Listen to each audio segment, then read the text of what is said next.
Quer a gente tenha consciência disso ou não, a verdade é que a morte ela não se encaixa na nossa rotina, na nossa vida, a maneira como a gente se prepara para as coisas que a gente faz, a gente nunca considera a possibilidade de que a gente vai morrer. E quando a gente considera, isso não se encaixa. Será que a gente consegue ter consciência de fato dessa vida que é uma morte viva, onde a gente está vivendo de fato ou apenas sobrevivendo? Essa é a reflexão do vídeo de hoje, a partir de um questionamento que Agostinho faz em suas Confissões. Eu sou o Zé, sou pastor, sou professor e a gente está numa série de leituras do livro de Confissões de Agostinho, onde a gente está acompanhando cada parte relevante aqui do livro e refletindo a partir das coisas que Agostinho coloca. Aqui está a indicação da tradução que eu estou usando, vai ter o link aqui embaixo para você comprar, caso você tenha interesse, e se você comprar por esse link, você ajuda aqui o canal.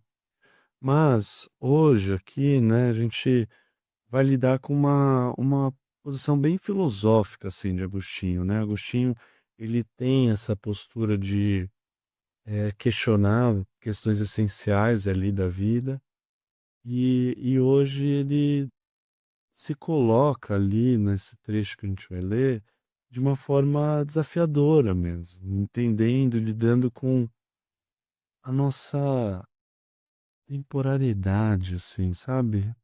Quando pensamos sobre a nossa vida, às vezes quando somos mais jovens, assim, né, é possível que a gente pense: "Não, a vida é longa", mas a verdade é que a vida é muito curta. E essa situação, quando encarada, nos deixa muito conflituosos com nós mesmos. Porque ao ir a um funeral, ao lidar com a morte de perto, não tem como se questionar o que que é a vida, o que que a gente está fazendo aqui, por que que isso é assim, por que que tem que ser assim. Então Agostinho começa esse trecho lá, que está lá no livro um, na parte 7 do livro das Confissões de Agostinho, que são separados em 10 livros, então a gente ainda está no começo aí das Confissões e vamos lendo aos poucos. E Agostinho diz assim: "Todavia, permite-me que eu, pó e cinza, fale com tua misericórdia." No trecho anterior, Agostinho estava lidando ali com os seus pecados, com os conflitos que ele tinha, e ele fala: "Não, mas Deus, me permita conversar, eu que sou pó e cinza, falar, e haja com misericórdia quando eu falo, quando eu pergunto. Pois que devo dizer ao Senhor, meu Deus, senão que não sei de onde vim para esta vida que vai morrendo, ou deveria chamá-la de morte que vai vivendo?" Agostinho questiona: de onde que eu surgi para essa vida aqui? Onde que eu estava antes? O que que estava rolando para essa vida que vai morrendo ou morte que vai vivendo? Né? Porque uma vez eu vi uma analogia, de que nós somos como ventiladores que estavam há pouco tempo ligados, conectados com a fonte de energia de vida e fomos desligados. A hélice ali continua girando, mas você sabe que uma hora aquilo ali vai parar. E esse é o nosso conflito existencial. Nossa, eu que tenho consciência de mim mesmo, eu que acredito que não consigo pensar numa situação onde eu não exista. Sei que em algum momento essa existência atual vai parar de acontecer, vai parar de existir. Eu, de alguma forma, não sei o que vai acontecer comigo. O que que é essa vida? É uma vida que vai morrendo ou morte que a gente vai vivendo? Por que que a nossa relação com a vida é assim? E Agostinho continua aqui, né, questionando sobre isso. Ele fala assim: "Minha infância morreu há muito tempo e eu permaneço vivo. Mas tu, Senhor, sempre vives e em ti nada morre. Pois, antes de tudo, o que pode ser chamado antes, tu existes e és Deus e Senhor de tudo o que criaste. Então, Agostinho, ele usa a questão da infância como algo que morreu.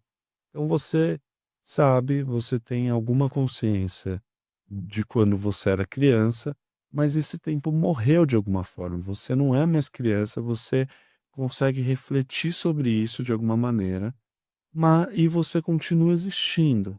Então, é, é uma noção que Agostinho aqui vai usar para daqui a pouco a gente vai ver, de lidar com algo que já morreu, onde você tem consciência de que aquilo já morreu, no caso a sua infância, mas você hoje como adulto ainda vive, ainda é você, mas tem noção de que algo já morreu lá atrás.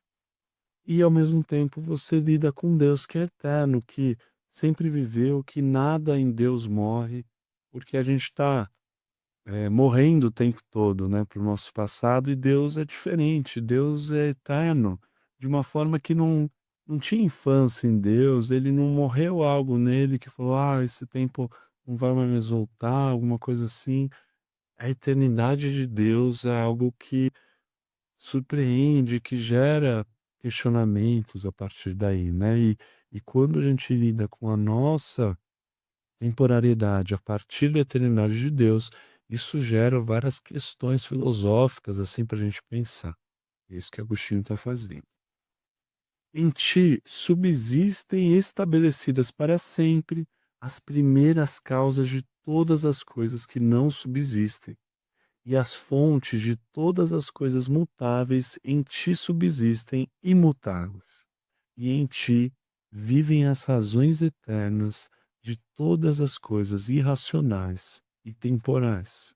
Então, Agostinho, ao questionar sobre essa questão da sua temporalidade, da sua finitude, da, do quanto nós somos limitados, quanto eu e você, como seres humanos, vivemos essa vida que a gente não sabe o que que ela é. Será que a gente vive ou só sobrevive? E essa sobrevivência, da onde que a gente veio, para onde que a gente vai?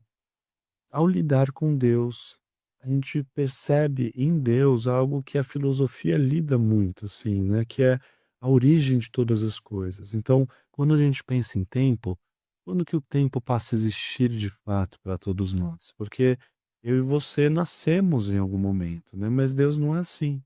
Deus, ele não nasceu e nem vai morrer.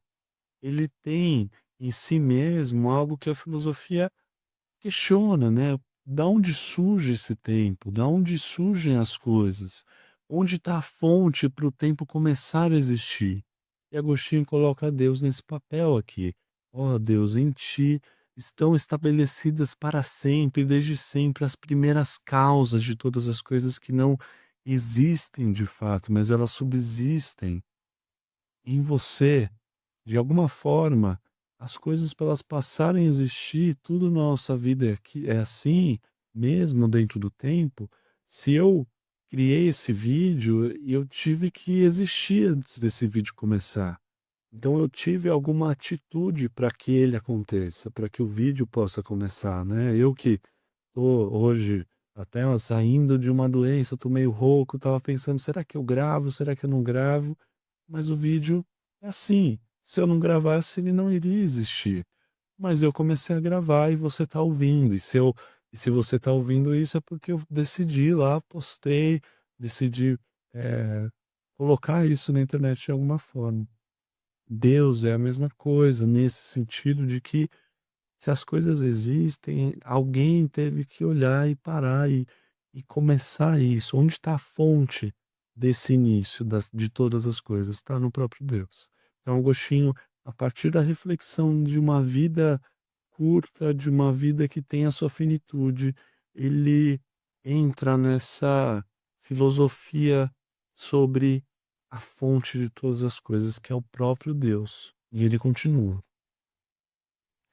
Dize, Senhor, ao que te suplica, tu que de tudo te compadeces, dize a mim, objeto de sua compaixão. Dize-me, minha infância sucedeu outra idade minha que morreu antes dela? Foi a que passei no ventre da minha mãe?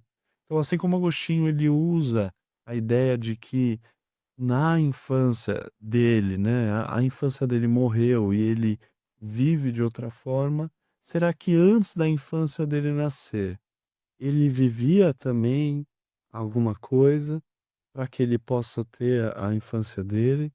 E ele continua aqui falando assim, ó, pois sobre isso ouvi alguma coisa, e eu mesmo vi mulheres grávidas. E de novo pergunto, o que aconteceu antes disso, ó Deus de minha alegria? Eu estava em algum lugar, eu era alguém?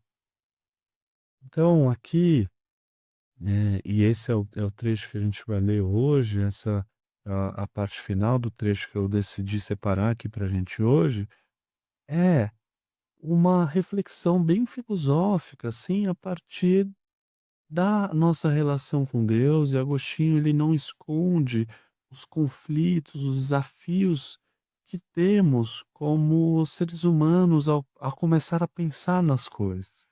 Quando você pensa na sua finitude, você pensa tanto lá na frente, olhando para essa vida que uma hora se acaba. Então, o que é essa vida, sendo que se uma hora vai acabar, o que acontece com a gente se minha vida acabar? O que vai ser de mim? O que vai ser da nossa vida? E, e como eu vivo a vida hoje, sabendo que a vida uma hora vai acabar. Mas além disso, olhando para a finitude do futuro, eu olho para o passado e penso assim: ela começou em algum momento? Porque lá no meu coração, a minha sensação é de que existe algo onde eu não consigo nem refletir na minha própria não existência. O que é a vida antes de eu existir? A gente não consegue pensar, né? Quando olhamos para as coisas do passado, a gente, para a história do mundo, da humanidade, ela só faz sentido para a gente quando a gente pensa, a partir do momento que eu nasci, existiam coisas que estão conectadas hoje com essa história, o meu país, as coisas que existiam antes de eu chegar aqui. Mas quando paramos para pensar de fato, falamos assim, nossa, o que é não existir? Tanto lá atrás quanto lá na frente. O que é essa vida a partir dessas reflexões? E Agostinho, ele lança aqui uma semente de questionamento mesmo, onde às vezes a gente precisa encarar esse tipo de questionamento que é existencial de alguma forma para que a gente possa entender tanto quem Deus é quanto quem a gente é. O convite que eu faço a partir dessa reflexão de Agostinho é: para pensar nessas coisas, para refletir nisso, se incomode um pouco, faça um processo filosófico na sua vida, onde existe algum incômodo de fato. E a religião, às vezes, ela é vista por nós como algo onde a gente nunca pode se incomodar. Tem sempre que ter respostas rápidas e fáceis para tudo. E, você nasceu porque Deus quis e você existia antes no pensamento de Deus, e quando você morrer, se você crer em Jesus, você vai viver com ele e tal. Tudo bem, ok, essas respostas são boas e elas podem ser úteis em algum momento. Mas assim como, eu pensei aqui no livro de Jó, onde Jó está lá questionando as coisas, questionando todo o sofrimento e a vida dele, e falando: "Nossa, era melhor que eu nem tivesse nascido em algum sentido para viver tudo isso". Mas os amigos dele são rápidos ali em falar: "Não, você não pode falar isso, você está blasfemando contra Deus e não sei o quê", e depois Deus vai lá e repreende eles. Aqueles amigos estavam, de alguma forma, falando com Jó, usando coisas que não são mentiras em si mesmas. Várias das coisas que eles falam são verdadeiras, mas são usadas de uma forma não misericordiosa, são usadas de uma forma no momento indevido, onde Jó precisava se refletir sobre essas coisas, e a nossa vida necessita disso também de alguma forma. Eu acredito muito nisso, de que a filosofia, o questionamento aqui, essa busca por sabedoria a partir de questionamentos reais e que são profundos a nós, sobre como, por exemplo, essa questão da finitude da nossa vida, ou de onde a gente veio, para onde que a gente vai, ela nos ajuda a sermos verdadeiramente até mesmo cristãos. Não que esse questionamento vai nos levar para longe de Deus, mas ele nos ajuda a também nos levar para perto de Deus, sendo feito com honestidade, diante de Deus, como Agostinho faz aqui, é algo maravilhoso. Então, essa reflexão que Agostinho deixa em aberto e depois ele vai desenvolver, e a gente aqui pretende ler as Confissões juntos e ir desenvolvendo aquilo que ele fala, mas você pode ler também e desenvolver a partir das Confissões o seu próprio pensamento e o diálogo aí com Agostinho, e isso é muito saudável e recomendo que você faça isso, mas que a gente possa, a partir das nossas reflexões, ter uma maneira de não silenciá-las o tempo todo, mas refletir e desenvolver, e a partir disso ter uma filosofia que se relaciona com Deus ao mesmo tempo. Acho que é esse um dos propósitos aí da nossa leitura de Confissões de Agostinho. Que Deus te abençoe, até o próximo vídeo.